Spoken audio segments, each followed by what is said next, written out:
Welcome back to the weekend wrap. No production, just my thoughts.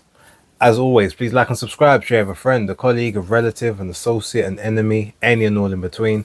It's appreciated. A little bit late today.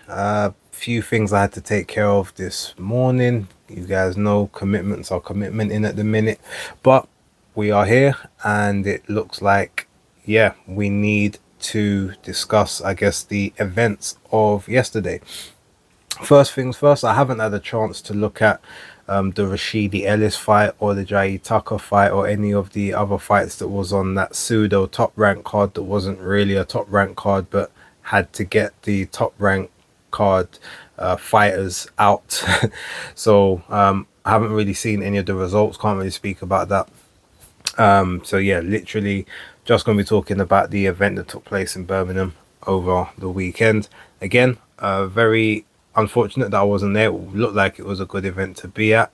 I always enjoy them. The BP Pulse Live Arena, one of my favorite places to go. And the accommodation that I've now started using, very cost effective and very local to the arena as well. So yeah, it's a shame wasn't able to get there, but I'll be there at the next one, I'm pretty sure. With that being said, yeah, look, let's talk about the card now. I'm not really going to go into the stuff that happened on before the bell portion, but Giorgio Vizioli, another good performance by him. Ibrahim Suleiman did okay. I didn't get to see Hamza Udin, but I know that he obviously won his fight, and Aaron Bowen won as well. So look, congratulations to all of them. Tia May Ayton got moved from the first fight of Before the Bell to the first fight of the actual main card. Now, I'm not sure what the idea or the rationale was to actually do that, especially considering, so young and it is her debut. But they decided, no, let's let the DAZN audience see her. Now, one thing I will say, is there a possibility that if she was on the Before the Bell, she may have been seen by more people, because obviously it's on YouTube, more people have that free access, whereas DAZN is paid subscription? Not sure. But that being said, she took on what was it, Sarah Osagi, I think her name was. And yeah, inside 3 rounds, I mean, look, from the first round she beat the crap out of this girl Sarah, who obviously upside down record. It wasn't, you knew it was going to be a fight for her to win and supposedly look good, but I don't think anyone expected her to, number one, look that good, number two, to hit that hard for an 18-year-old. A lot of the women, you get very much the stigma of, look, they great fighters, they really put their heart and soul into it, but none of them have really got that good punching power.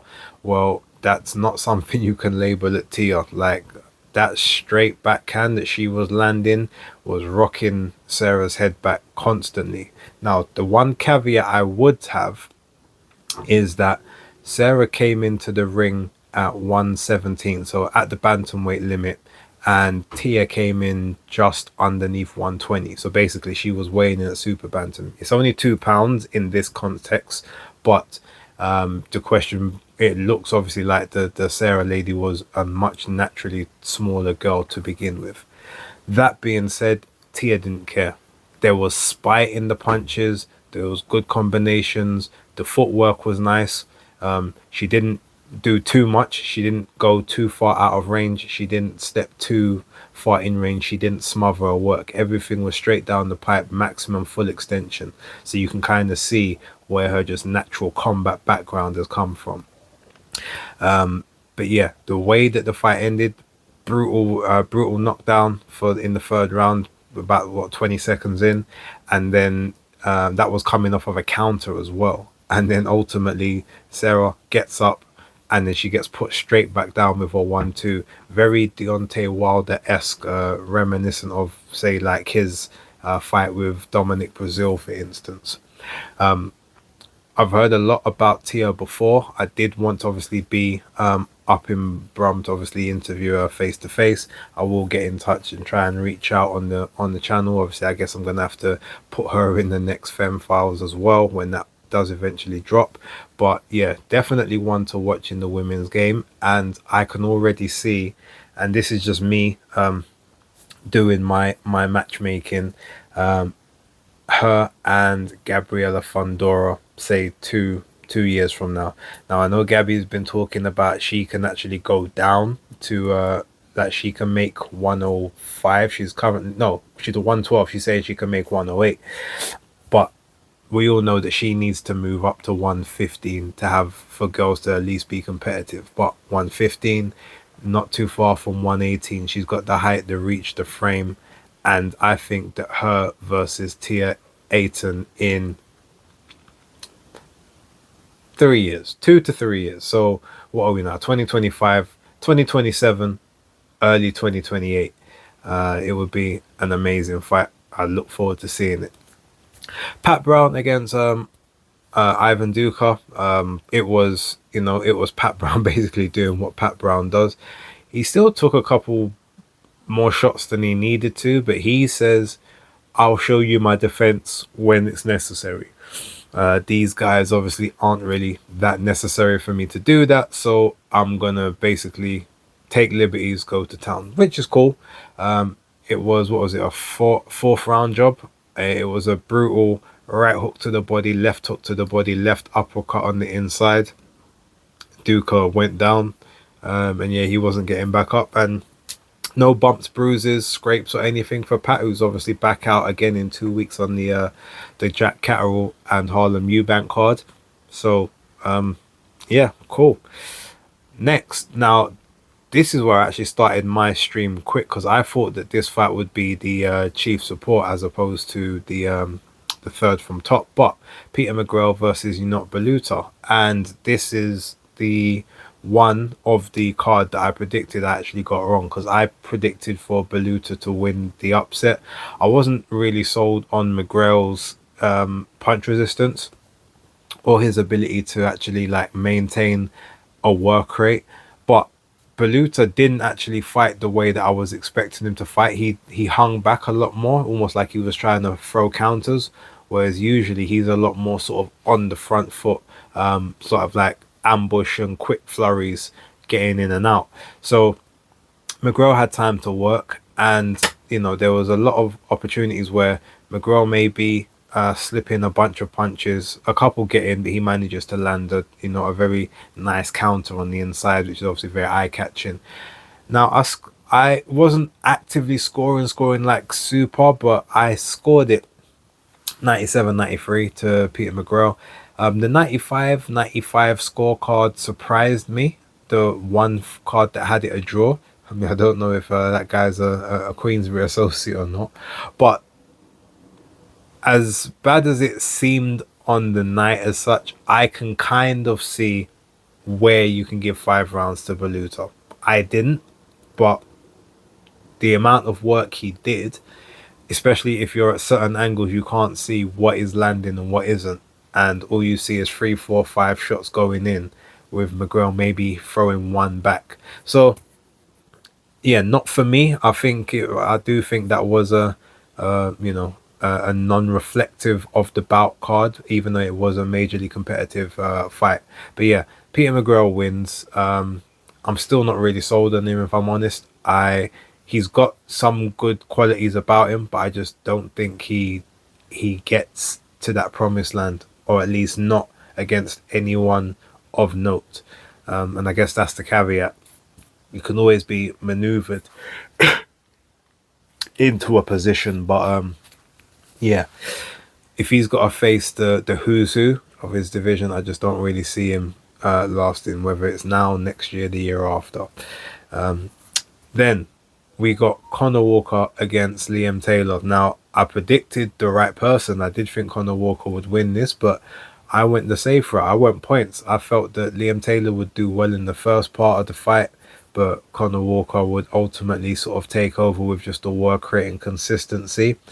And that is kind of how it played out, but the only difference was Liam Taylor basically boxing on the back foot from the start.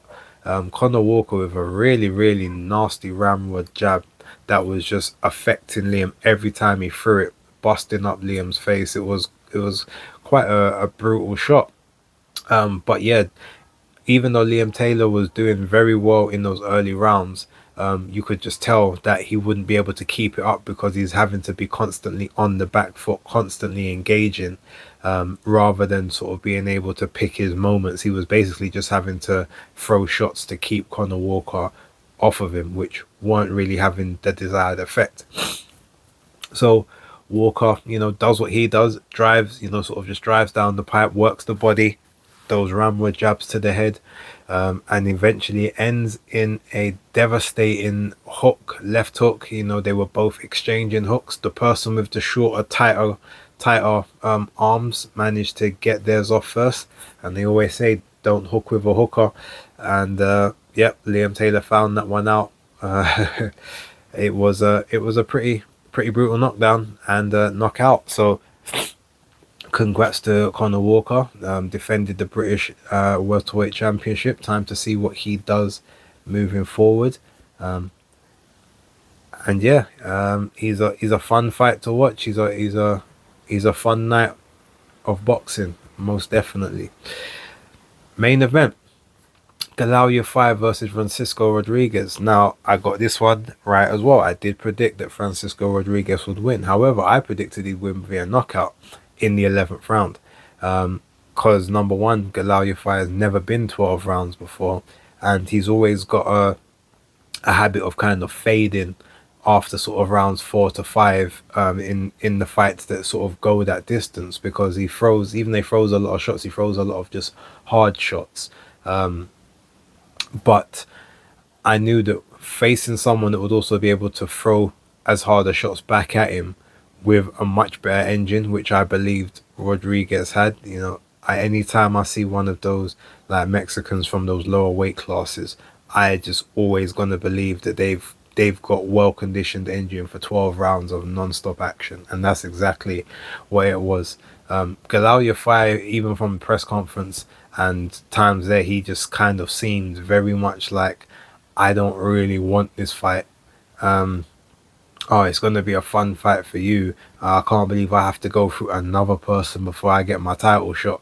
He almost seemed a bit sorry for himself from early on in the week, and I feel like that kind of translated into the fight.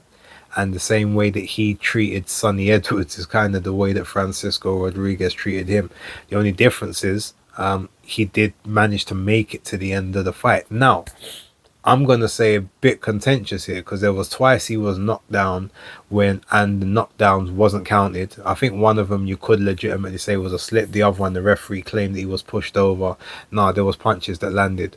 Also, there was 2 times he was basically punched out the ropes, bottom basically sagging out the bottom rope, and the referee didn't call it. Not to mention he constantly, the referee, every moment that Francisco is on the ascendancy, the referee's getting into them and pushing him back, and obviously speaking to him in a language he doesn't understand. He's trying to speak to him in English, bearing in mind that the guy barely speaks any English at all, which made me wonder, why was Steve Gray or like a bilingual referee not brought in for this? It's okay if you're going to just call standard commands, break, stop, etc. But why are you trying to have full-blown conversations with a guy who don't understand you?